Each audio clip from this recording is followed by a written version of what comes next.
guys are going to be shocked to hear that multiple leaders of all of the anti-Israel protests that are popping up at college campuses across the country have been revealed to be paid fellows of George Soros connected groups. No way. George Soros is funding all of the chaos and discord that after we knew that he was funding like the BLM riots, and we saw all these weird pallets of bricks that were all, no way. So 3 of the major figures in the pro-Palestine encampments in the universities are fellows at the Soros-funded U.S. Campaign for Palestinian Rights. This is coming from the New York Post. And the organization, let's see, they're being paid, these fellows are being paid up to $7,800 for their labor. Those are community-based fellows. Campus-based fellows are given between $2,880 and $3,660 for spending 8 hours a week organizing campaigns led by Palestinian organizations, and they instruct their fellows to rise up and spark revolution while specifically telling them to reject reform. And I'm shocked. If I had pearls, I would clutch them. I would be very, very shocked to tell you that George Soros is funding this. To me, it just confirms that none of this is organic. I mean, it never was, more than anything. So regardless of who backed it, obviously Soros and his sort of involvement over the years in various sort of activist organizations, be it aside. Because regardless, all it highlights is that none of this is real, per se. They are being incentivized with the dollar bill and has less to do with like legitimate activism, which is why, I mean, I believe that, considering where a lot of this stuff is concentrated on college campuses, these young folk don't know nothing from nothing. I know I didn't know when I was that young either. But if you do see these sort of man on the streets conversations that they have with these activists, they ask them like, what exactly are we protesting here? So good. They're like, I don't know. They have no idea. I don't know. Did you see the NYU protesters? Yes. I think NYU is doing it. Do you know if NYU is doing anything? I think that we have that. To your point, Eric, let's play that quickly. And what would you say is the main goal with tonight's protest? I think the goal is just showing our support for Palestine and demanding that NYU stops. I honestly don't know all of what NYU is doing. Is there something that NYU is doing? I really don't know. I'm pretty sure do you know what NYU is doing? About Israel. Why are we protesting here? The mass. Yeah, it's perfect. It's all perfect. I wish I was more educated. I'm not. I wish you were too. I came from Columbia. I was there up at Columbia, and we came down. They said NYU students needed our support, so I came down. I heard there's lots of cops. Some people were saying it was getting dangerous. Sheep. Yeah. That's all they are. Yeah, none of this is real. They don't know what they're talking about at all. I mean, you ask, and I would argue if you ask the vast majority of them there, like, what exactly are we protesting? They don't know.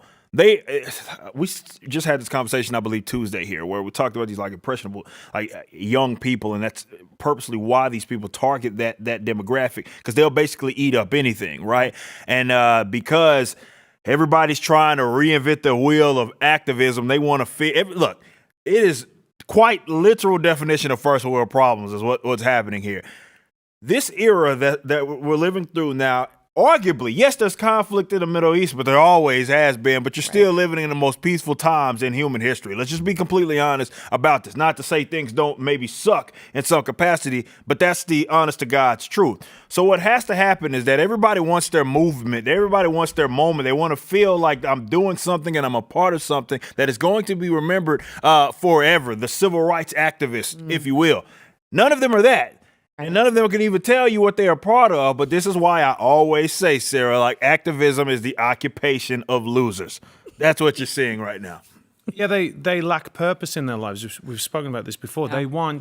They feel like everyone does. Everyone has that hole in their life to have self-worth, right? And real self-worth comes from giving to something else, right? And normally we would say that would be a god or, something that you'd think was a noble exploit. It used to be, I'm going to go and join the military. I'm going to go and, fight for my country, whatever it is. And this is what it is for them. What is interesting, it's the same thing with what happened with the lockdowns.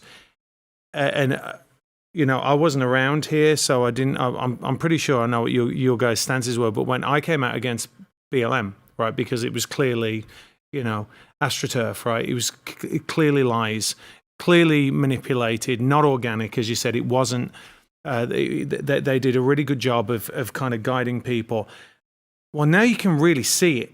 And so what they've done is they've taken that formula and they've moved it over here. So I hope that what that does is people that were suckered into that last movement now are going to look and go, oh, okay, I see it now. I really see that I'm being manipulated, or I was manipulated because these people are being manipulated.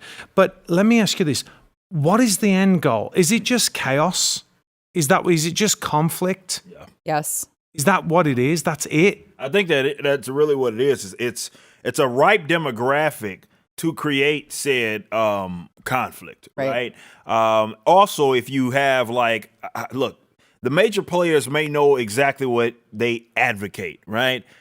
Pushing that on to other people is going to be a different ball game. So they have to be creative. They have to be sleazy. They have to be grimy and dirty. So what better way to do that than to go to that impressionable class and say, you know, we're going to give you a cause to fight for, right? You don't even need to really know the ins and outs of what's happening right now, let alone the actual conflict between Palestinians and Israel. You don't need to know any of that. Just understand that this is the set of purpose that we're going to give you. So I do believe it is about the chaos, but on the other hand, I do also believe that the actual handlers, the shot callers, know exactly what they want, and they're far more purposeful. But that's why I think they target these certain demographics that will go out there and advocate for whatever. You brought up the COVID thing.